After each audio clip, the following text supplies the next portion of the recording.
The luckiest people who survived the impossible. Let's see if this is really an impossible way or like crazy way to go out. Um, I have my doubts and theories, so let's Phineas see. Gage.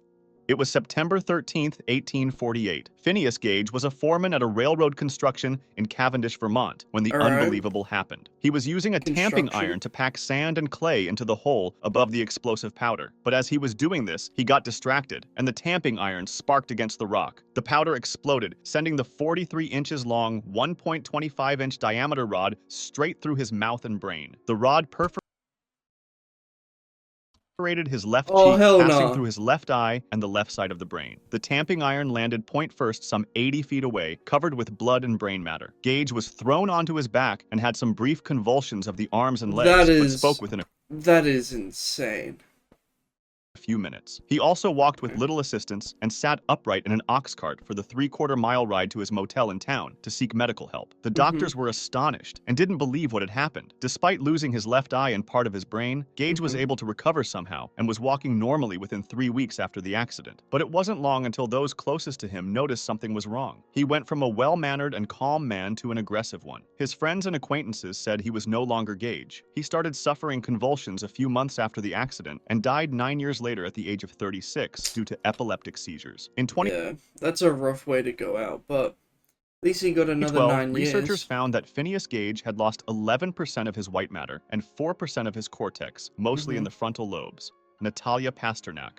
One spring afternoon in May 2015, after finishing her work at the post office, 55-year-old All Natalia right, Pasternak, her dog, little and her posty. 80-year-old friend Valentina Gorodetskaya all went to the nearby forest to collect birch sap when the unimaginable happened. While A walking through the bear. Siberian forest in the far east of Russia, they inadvertently crossed paths with a giant brown bear. The beast initially attacked the dog, but quickly set its sights on Natalia, mother of three. After attempting to rescue her friend by hitting the wild animal with a stick, Valentina ran away to seek Wow, help, but not go before the Granny. beast scratched her back, leaving Natalia to face death. During the hour-long ordeal, the wild animal clawed her shoulders, legs, arms, and head, even scalping her. Thinking her mauled prey was already dead, the bear dragged its victim some distance and then covered most of her body with earth and debris to eat her later. Eventually, wildlife inspectors arrived at the scene and found the bear protecting its kill. They shot him 5 times. Soon thereafter, they realized the partly covered Natalia was still breathing but seriously injured. She was rushed to the hospital, where they managed to Mhm. stabilize her after spending 5 hours on the operating table.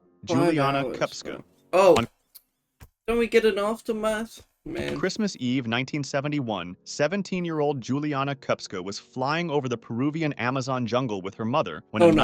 Hell no. nightmare Amazon's, ensued. 15 minutes before they were man. supposed to land, the sky suddenly grew Amazon's black. The plane dangerous. unknowingly flew into a violent thunderstorm and was struck by lightning. One Okay. massive flash of white light hit the plane's wing, which sent the aircraft into a nosedive. However, the plane Does began to it land? disintegrate before plummeting to the ground. Kupska found herself falling, still strapped to her row of seats, 10,000 feet into the Amazon rainforest. Before hitting the ground, however, she lost consciousness. She woke up the next day alive and alone in the rainforest.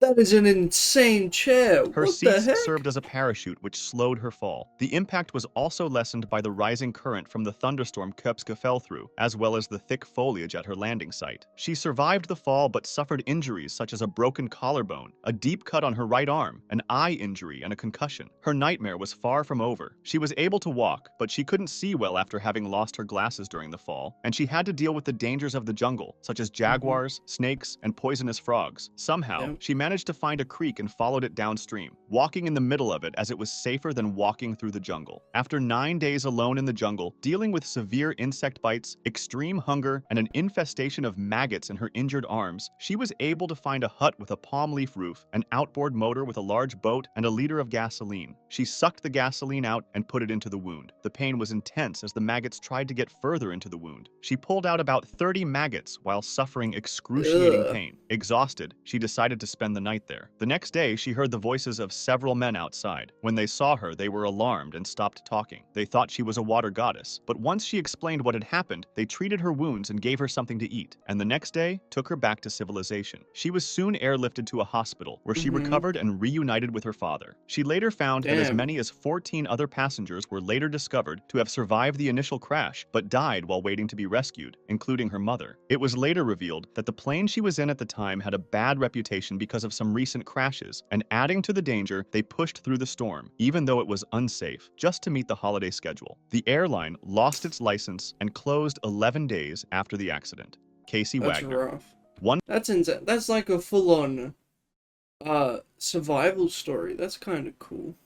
fall afternoon in October 2013, 31 years old Casey Wagner was attending an annual off-road event called Rednecks with Paychecks in St. Joe, Okay. Texas, when storm clouds started rolling in above. He decided to take refuge under some trees while waiting for a friend to return from the bathroom, when out of nowhere, he saw sparks flying off the tree trunk. Casey was suddenly struck by lightning, and while he was mid-air, a second bolt hit his work boots before he could even hit the ground. A The bolt double shot up his leg and strike. traveled through the side of his body and his left arm. Wagner began Nah. yelling for help as he lay there paralyzed. As luck would have it, a nearby nurse rushed to his aid and kept him calm until paramedics arrived. Astoundingly, Wagner escaped with only minor injuries and was released from the hospital after spending only one night in observation. Apart from being left with shortness of breath, sore muscles, and feeling weird, Casey is a walking miracle. To put that into perspective, the chance of being hit by lightning in the US is 1 in a million, and Casey was not only hit once, but twice in a matter of seconds. Candela. At the end of March 2022, a girl named Candela was waiting for a train in Argentina's capital, Buenos Aires, when she suddenly found herself losing consciousness. What happened next was frightening. She lost her balance and fell to her knees, her head landing in a narrow gap between two subway wagons and her body between the subway and the platform. People nearby were shocked, thinking they had watched the tragic death of a young woman. Little did they know, they just experienced a miracle. When the subway stopped, people rushed to get her out from under the carriages. Surprisingly, she was alive, quickly regained consciousness, So and she seemed didn't. unharmed. She was immediately rushed to the hospital, where she was diagnosed with a broken rib, a perforated liver, a skull fracture between her nose and eyebrow, and a head concussion, which caused her to lose hearing in one ear. Ewa Wisniewska. Wow. It was February 2007, and German paraglider Ewa Wisniewska was in Australia preparing for the World Really? Paragliding Championship when the unthinkable happened. Alright, After what is ignoring the it? warnings of violent thunderstorms, she decided to take off. Shortly thereafter, while passing beneath the storm clouds, she was swallowed into don't the get ascending zapped. current of a cumulonimbus cloud, which has a very powerful vertical upward force. She did not stand a chance. Unable to get out, she was lifted at a speed of 48 miles per hour to an altitude of 32,000. Imagine getting lifted that fast. That's insane. 986 feet, according to her GPS. To put that into perspective, That it is is higher than quick. Mount Everest. As lightning flashed around her, she was pelted by hailstones the size of baseballs and experienced temperatures of minus 67 degrees Fahrenheit, losing That is cold. consciousness in the process. Wow. 45 minutes later, she miraculously woke up disoriented, tired, and covered in ice. Her altitude was now 22,966 feet. She escaped the storm and safely landed 3.5 hours later, about 37 miles north of her starting position on a nearby farm, suffering only minor frostbite in her extremities. Danny Balk. It was That's another, like, cool and crazy story. Like, imagine going up that high, you know, feeling like getting hit with the baseball ice and stuff.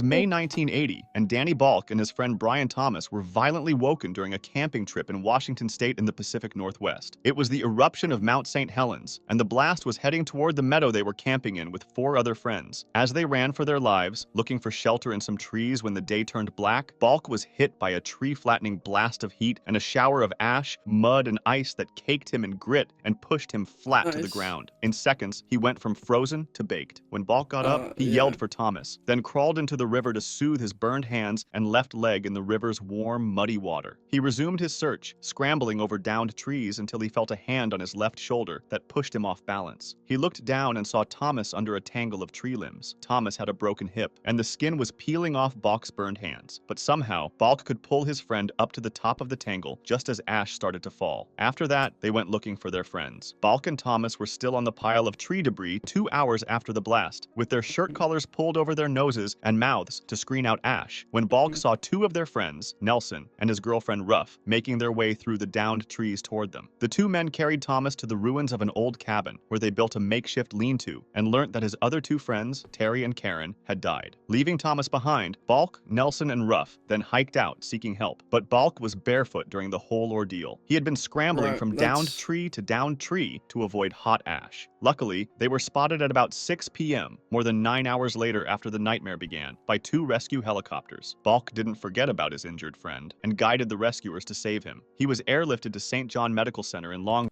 far out. Where'd the other two go? They just got out, but Bulk went back for him. where he and Thomas were hospitalized. Once the What a painkillers good kicked friend. in, Balk didn't regain consciousness until the following Sunday, 7 days later. Helen A week later?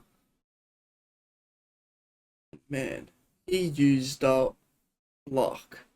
That is the definition of using up your luck. Like, Claiborne. far out. It was February 4th, 1963, and a 21-year-old Helen Claiborne was in Anchorage, Alaska, when she decided to hitchhike all the way to San Francisco by sharing a single-engine plane with inexperienced 42-year-old pilot Ralph Flores. Not long into the journey, however, When you're making a journey like that, I don't think you ever want to hear inexperienced, you know. That's already red red flag. Just not good. Flores ran into a snowstorm that blew them off course. He went above the clouds to try to escape the storm, but needed to go down to see the landmarks to get to their destination. Once he did so, he immediately found himself too near the mountains and trees, and before he could react, they crashed. Miraculously, they survived, but were stranded alone in a snow-covered forest in the Canadian Yukon, in winter with temperatures as low as negative 58 degrees Fahrenheit. Helen suffered a broken arm and crushed feet, and Flores had a fractured jaw and cracked ribs. They somehow built a shelter using a piece of cloth and cushions from the plane. They also used aircraft carpets as blankets and gasoline from the fuel tank to light a fire to keep themselves warm. They had no food apart from 4 tins of sardines, 2 cans of tuna, and some fruit cocktails and crackers, which were rationed but only lasted 10 days, forcing them to make soup from melted snow. Eventually, Flores gathered enough strength to go to a nearby frozen lake, where he wrote a large SOS sign with an arrow pointing to their camp. It wasn't until 49 days after the accident that a local supplying pilot, Charles Did it not just say they only had food for 10 days? I guess they're about to Hamilton explain. saw the sign, rescued them, and took them to the Whitehorse General Hospital. Though pale and exhausted, Flores could walk with support, while Miss Claiborne was on a stretcher. If you liked this video, Had food for 10 days, what'd they do? I know I talked about the melted snow thing, but you can't just survive off melted snow, can you? I guess they foraged a bit, sure. Man, even lighting fires for that long with the gasoline and stuff, man, that doesn't seem right. Oh well, that's the luckiest people who survived the impossible, and I hope you guys enjoyed this one.